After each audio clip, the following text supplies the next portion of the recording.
Sheila Carter Sharp's black heels clicked against the polished marble floor of the Forrester Finnegan estate as she followed the network of Secret Service corridors beneath Lee Finnegan's private wing.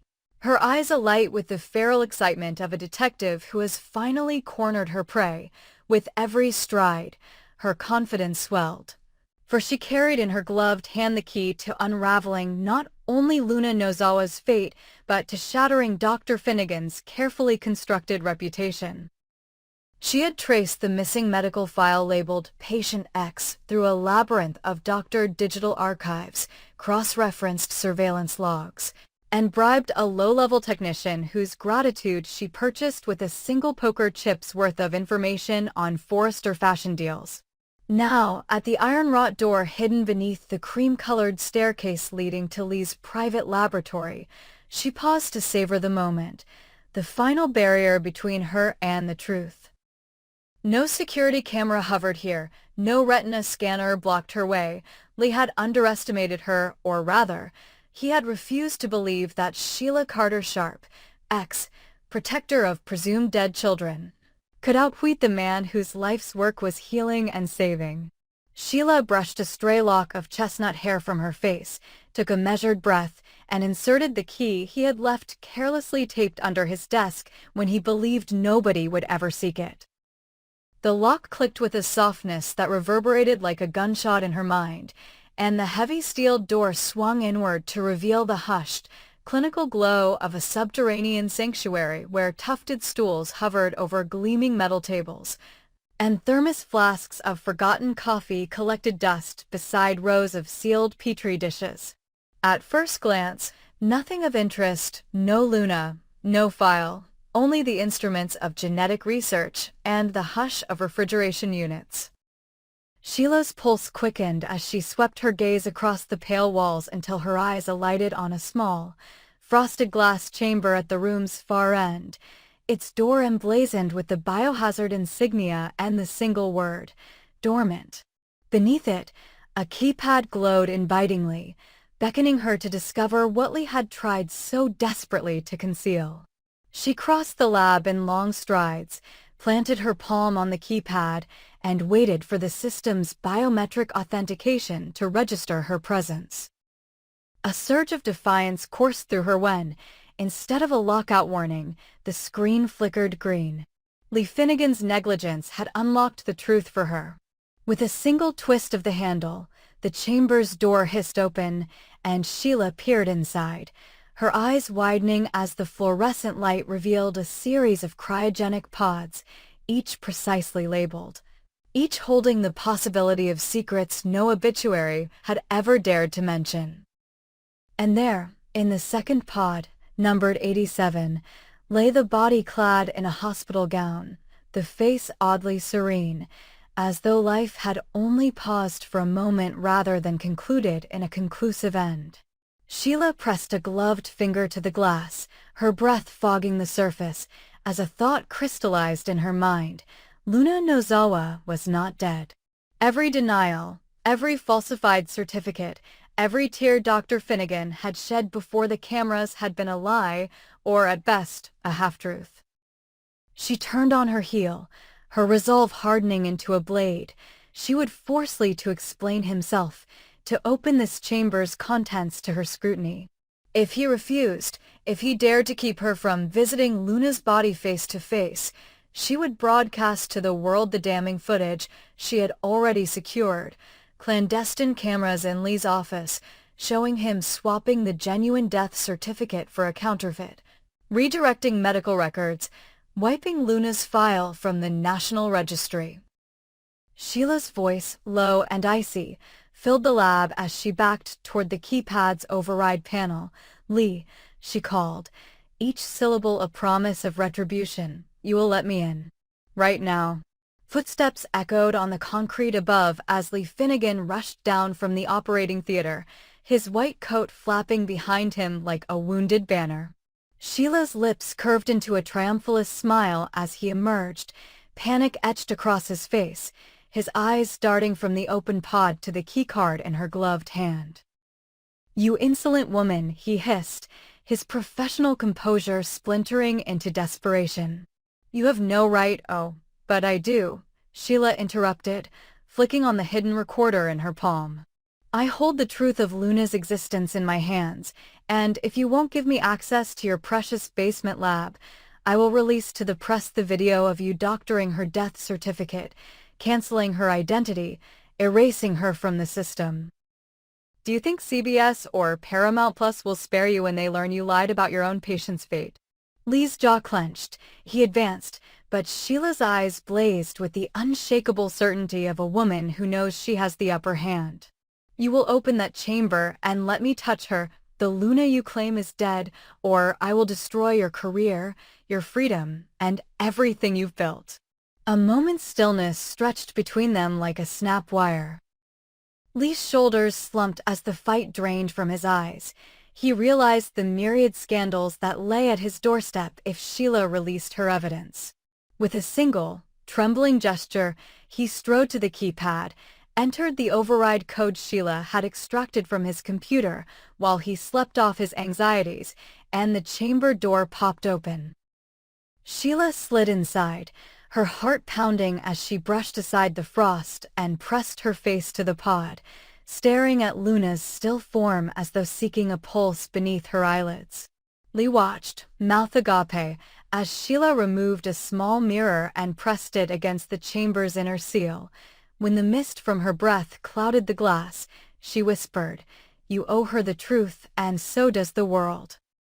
As Lee tensed for her final move, cameras rolling every second, Sheila straightened, eyes shining with vindication, and turned to him with a simple declaration. "Tomorrow at 9 a.m., the press conference is mine.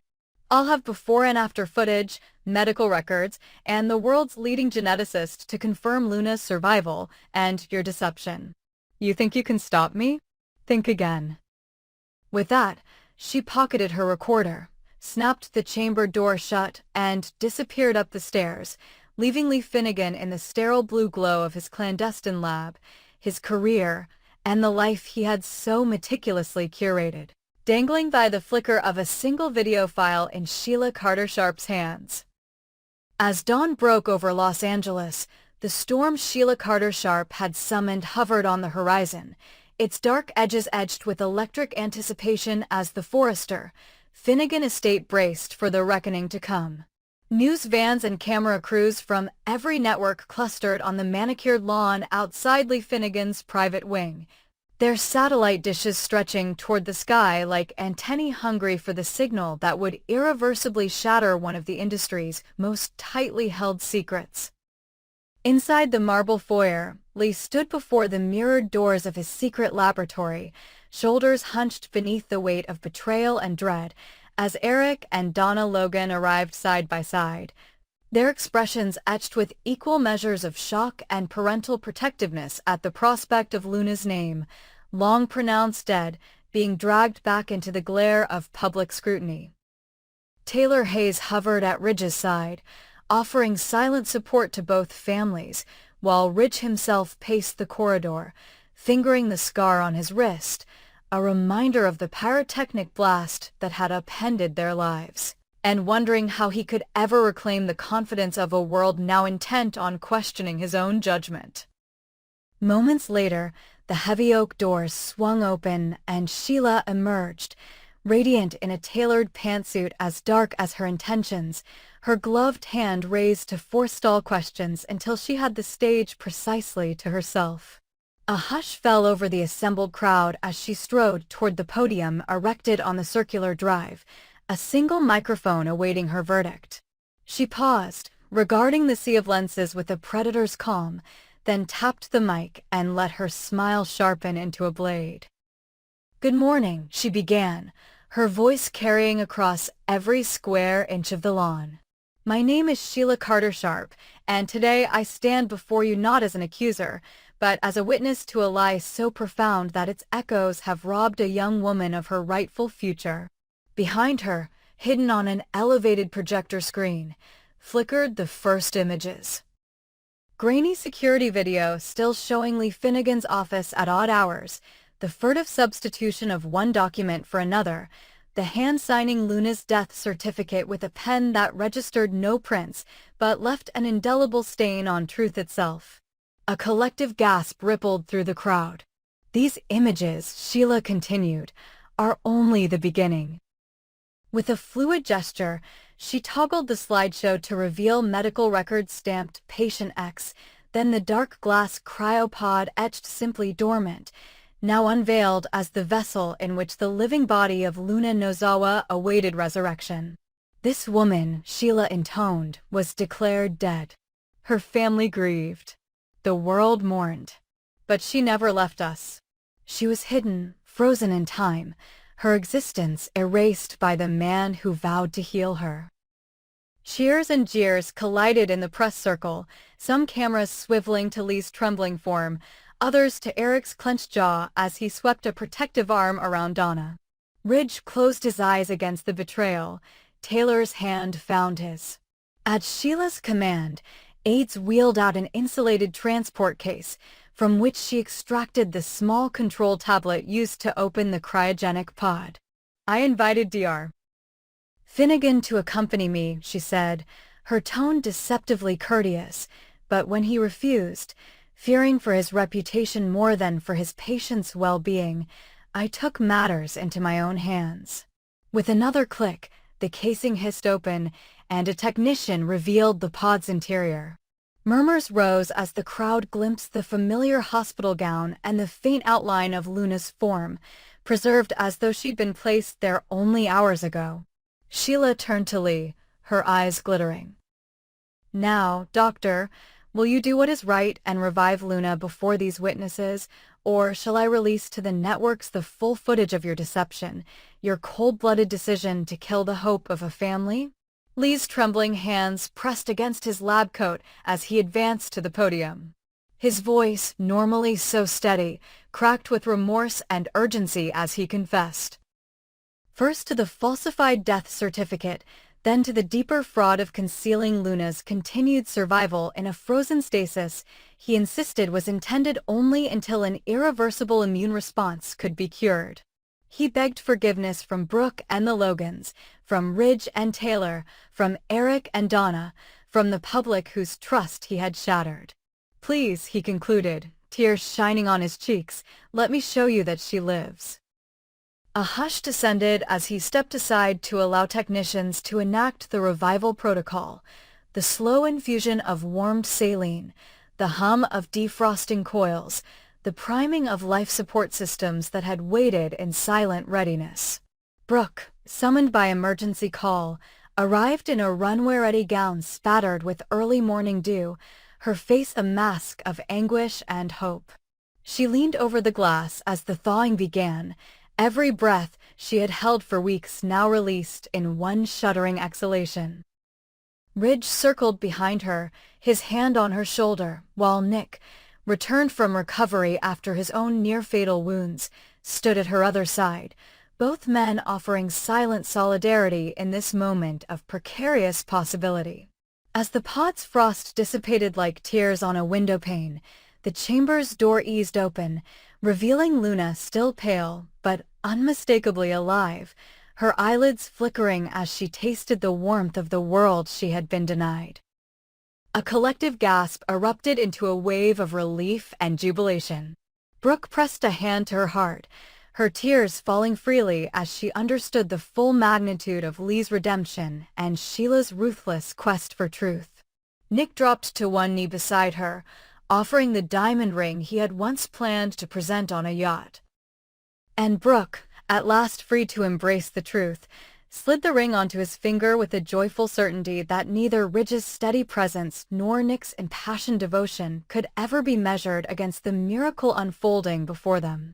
Behind the scenes, Ridge caught Brooke's eye, nodded, and stepped back, offering his blessing to the couple he loved even as he realized that his own path forward lay not as a rival, but as a protector of the new life restored.